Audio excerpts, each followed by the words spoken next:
Hello, friends. Neotoy Story here with a big release and a big announcement. A project that I've been working on for over a year now by some measures. I'm going to introduce it with a bit of a mystery. Look at this curious contraption. And what's this in front of me? Well, you're about to get answers to all your questions. So, this is a guide for installing door hardware from the 20th century. And let me go over the features really quick, and then you'll see how it actually works in practice. So, basically, this guide aligns to the edge of the door, and you trace around the perimeter, and it creates a little outline. These notches are for triangulation, for drilling holes. You can use a ruler to trace those down to the center points. And then this second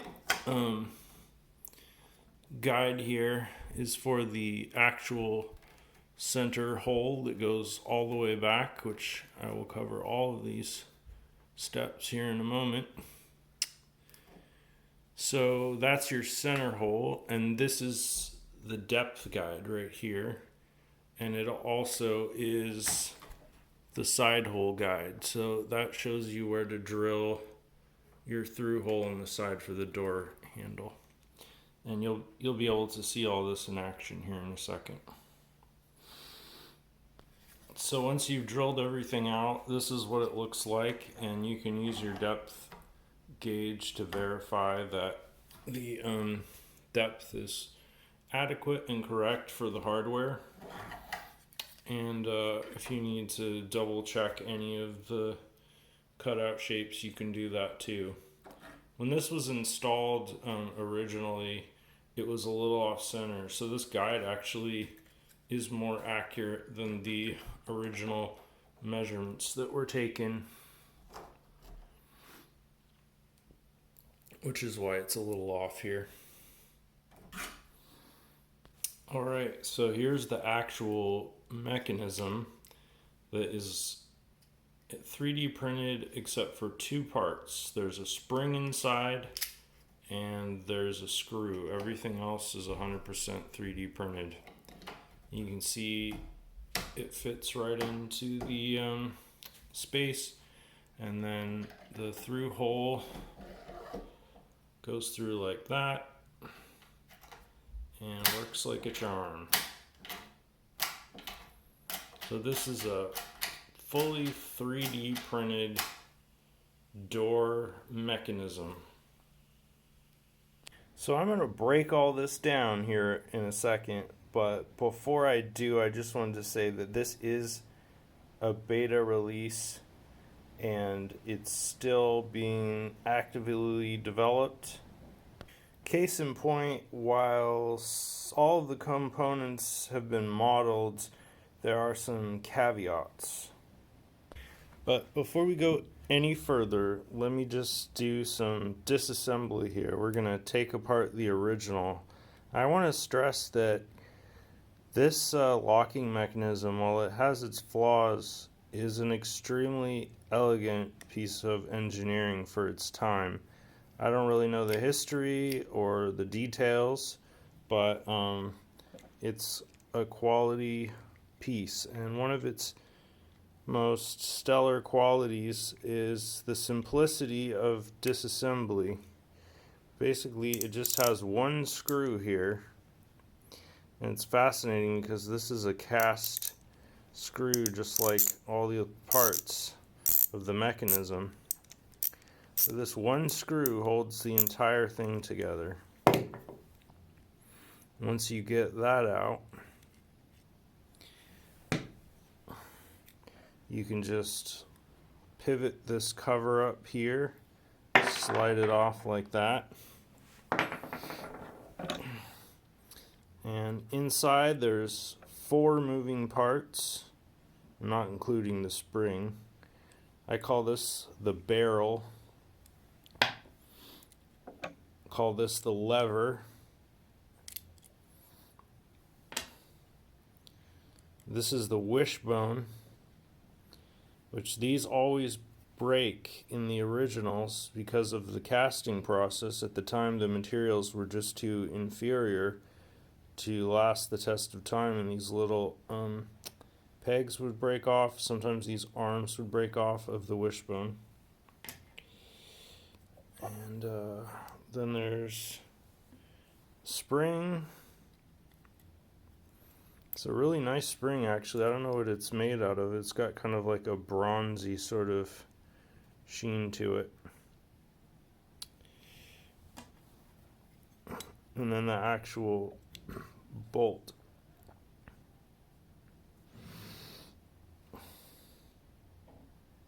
Okay, so now I'm going to do the same thing with the 3D printed synthetic version. This is just a standard screw. It's not a specialized screw like the original has.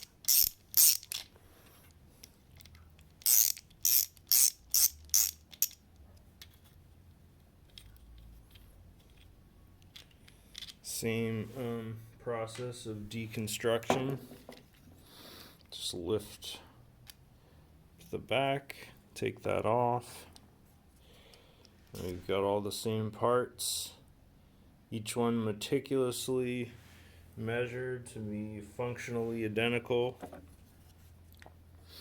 They're also entirely backwards compatible, so you can put metal parts in the 3D printed version, you can put 3D printed parts in the metal version, and they will all work.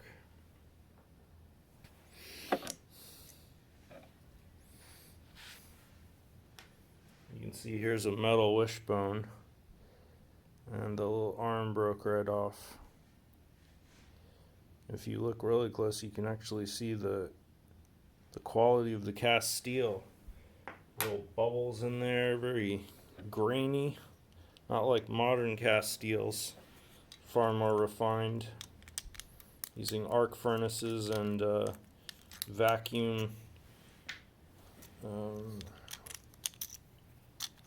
vacuums to remove impurities.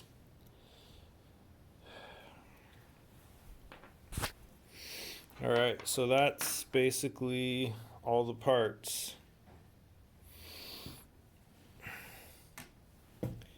In the mechanism. And I decided to go above and beyond that, though, because what I wanted ultimately was to completely replace all of the hardware that you need to make a door. So I did the knob as well. I did this part, which actually in brass is just extremely beautiful. I'm ready to point this out. This is kind of cool. Because they were trying to economize and save materials, and also the manufacturing process was simpler this way. They just had like a circle of brass that they then used to press and punches to form into this rather elegant shape. See, mine's solid on the bottom because it's 3D printed and I didn't want to have to print with supports. Now this is actually stronger, even though it uses almost the same amount of material. I also decided to take this little guard thing and reproduce it as well. And this is actually a tricky thing to print because of the way it has to be supported because of this curvature here. You can actually see the layer lines. And it's not ideal for its function, but I thought it would be nice just to do it anyway so that people would have that as an option. Now this, of course, is probably the most controversial of all the pieces, this shaft, because all the torque force is on this shaft. So I designed it to be printed flat and horizontally instead of vertically. Come on, focus. And it also has these interesting grooves that help save material. and also help with the threading process, which is kind of nice. So this is the alpha version of the doorknob, and as you can see, it's threaded. And then this is the beta version, which is also threaded. However, this one was not initially threaded. It was actually just a hole, and I used the shaft actually as a tap to thread the hole, and I think that's actually a better method than 3D printing threads inside, because the supports that were required to print those threads required a pain. So this part's still under development, so that's the caveat right there, but I just wanted to bring that up. This also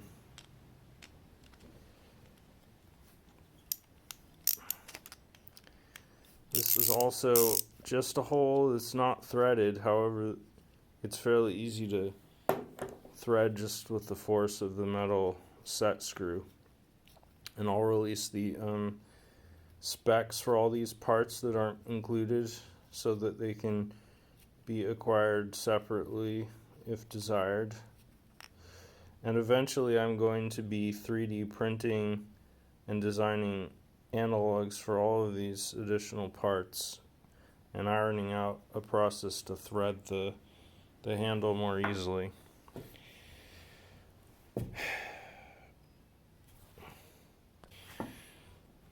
These were experiments I did with printing springs out of PLA to replace the spring that comes with the door hardware, and these were not successful. This one was actually too strong. However, they did succeed in the sense that they didn't break even after many compression cycles, while still creating spring force. So I would say they were a success in the sense that they accomplished their purpose. However, they did not accomplish their goal.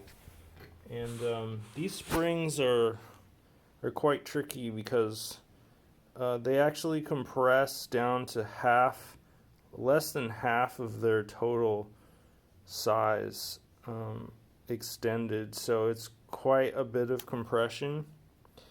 So this is something that is a technical problem that may not necessarily be solvable, and I'm still working on it. The springs fit into a little circular indentation in there, so that takes up a little bit of the overall length. But at the end of the day, it's a fairly weak spring too, which is interesting.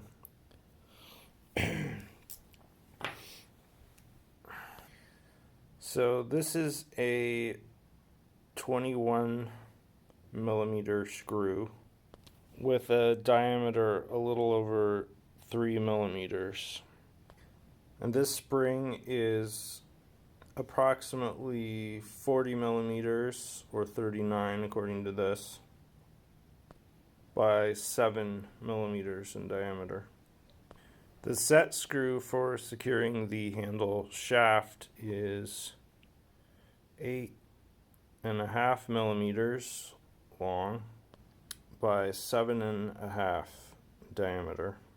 I thought I'd do a fun little inner operability segment here at the end of the video. So this is going to be an amalgam of different parts.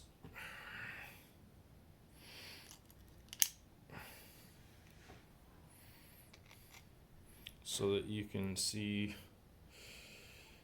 that they all work together regardless of whether they're 3D printed or the original metal parts.